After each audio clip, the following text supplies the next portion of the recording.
വകുപ്പ് വിഭജനം ഒടുവിൽ പൂർത്തിയാക്കുന്നു കോൺഗ്രസും യു.ഡി.എഫും. പക്ഷേ ഉയരുന്ന ഒരു തർക്കം, ഉയർന്ന രണ്ട് സമ്മർദ്ദങ്ങൾ ഇനിയും തുടരുമോ എന്ന കാര്യമാണ്. ഒന്ന്, ലത്തീൻ സഭ ഫിഷറീസ് വകുപ്പ് കോൺഗ്രസോ അല്ലെങ്കിൽ മുസ്ലിം ലീഗിൽ നിന്ന് മറ്റ് കക്ഷികൾ ഏറ്റെടുക്കണമെന്ന വാദം ഉന്നയിച്ചു. കടലിനെ കുറിച്ച് അറിയാവുന്നവർ ഈ വകുപ്പ് ഭരിക്കണമെന്നതായിരുന്നു അവരുടെ നിലപാട്.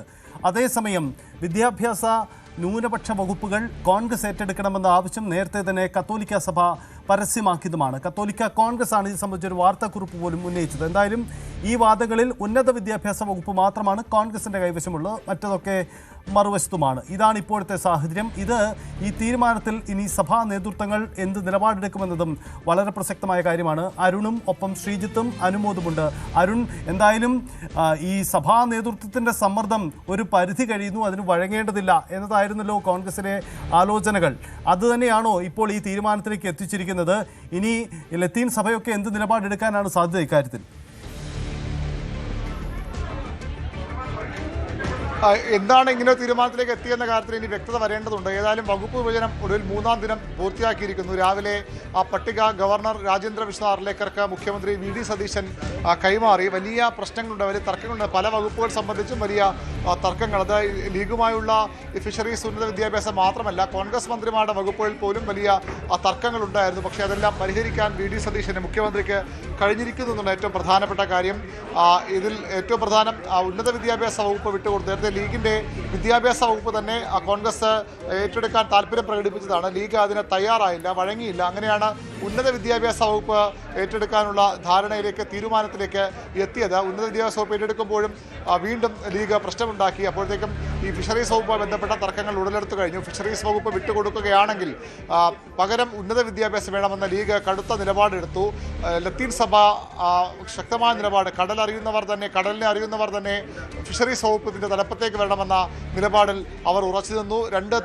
ഒരു തവണ മുഖ്യമന്ത്രിയും ഇന്നലെ രാത്രി തലസ്ഥാനത്ത് 2 മന്ത്രിമാരും ലത്തീൻ സഭ ആസ്ഥാനത്തെത്തി ചർച്ച നടത്തി. പക്ഷേ അവർക്ക് അനുകൂലമായ നിലപാടല്ല ഉണ്ടായത്. മറ്റു വഴികളില്ലാതെ ആ വകുപ്പ് ലീഗ് തന്നെ നൽകാനായിരുന്നു കോൺഗ്രസിൻ്റെ തീരുമാനവും ധാരണയും. ഏതായാലും കോൺഗ്രസിനുള്ളിൽ നിന്ന് തന്നെ വലിയ ആവശ്യമുണ്ടായിരുന്നു.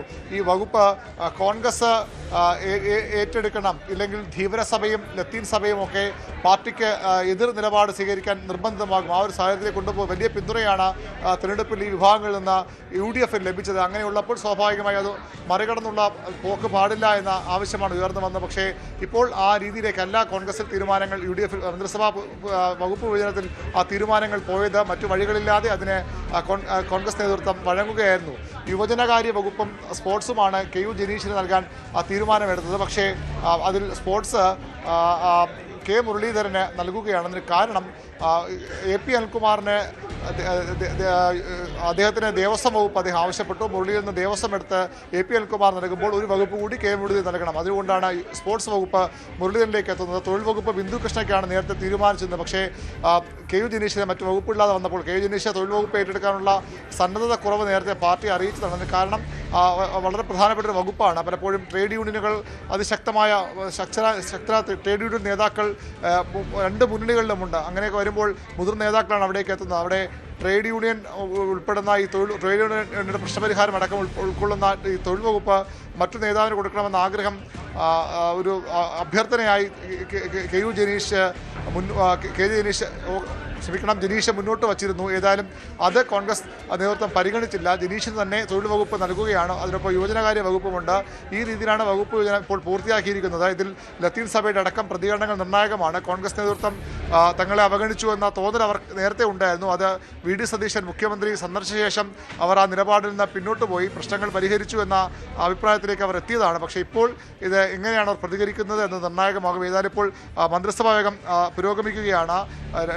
രണ്ടാമത്തെ മന്ത്രിസഭാ യോഗത്തിലും വകുപ്പുകളില്ലാതെ മന്ത്രിമാർ എത്തുമെന്ന ചില സൂചന ഉണ്ട്. പക്ഷേ അങ്ങനെയല്ല. വകുപ്പുകളായ ശേഷം തന്നെയാണ് രണ്ടാമത്തെ മന്ത്രിസഭാ യോഗത്തിൽ മന്ത്രിമാർ എത്തുന്നത്. വകുപ്പ് വിഭജനം വൈകുന്നത് മന്ത്രിമാർക്ക് തങ്ങളുടെ പ്രവർത്തനം തുടങ്ങാൻ പല വകുപ്പ് സെക്രട്ടറിമാരും ഇന്നലെ മുതൽ മന്ത്രിമാരെ നേരിൽ കാണുന്നു. പക്ഷേ ആർക്കും കൃത്യമായൊരു തുറ നീക്കങ്ങളിലേക്ക് ഭരണപരമായ നടപടികൾ കടക്കാൻ കഴിയുമായിരുന്നില്ല. ഇന്ന് ആ പ്രതിസന്ധി മാറിയിരിക്കുന്നു. യു.ഡി.എഫ് മന്ത്രിസഭയിൽ മന്ത്രിമാർക്ക് വകുപ്പുകളായിരിക്കുന്നു. തർക്കങ്ങളും പാർട്ടിക്കുള്ളിലെ പ്രശ്നങ്ങളും ഒക്കെ ഉണ്ടെങ്കിൽ പോലും വി.ഡി. സതീശൻ തൻ്റെ പ്രധാനപ്പെട്ട ചുമതല പൂർത്തിയാക്കിയിരിക്കുന്നു. ഇനി ഗസറ്റ് നോട്ടിഫിക്കേഷൻ ഇറങ്ങുക എന്നുള്ളതാണ് നടപടിക്രമം. ഇപ്പോൾ മന്ത്രിസഭാ യോഗം പുരോഗമിക്കുകയാണ്. സജിത്ത്. യെസ്, മന്ത്രിസഭാ യോഗം പുരോഗമിക്കുകയാണ്. ആദ്യ യോഗ തീരുമാനം അറിയാം. എന്തായാലും വകുപ്പ് വിഭജനം പൂർത്തിയായില്ല എന്ന കടമ്പ മറികടക്കുന്നു എന്നതാണ്. പക്ഷേ ഇതിൽ ഉണ്ടാവാൻ പോകുന്ന സമ്മർദ്ദങ്ങൾ ഒരു വഴിക്കുണ്ടാവും. അരുണിലേക്ക് നമുക്ക് മടങ്ങി വരാം. കൂടുതൽ വാർത്തകൾക്ക് news 18 Keralam YouTube channel subscribe ചെയ്യുക.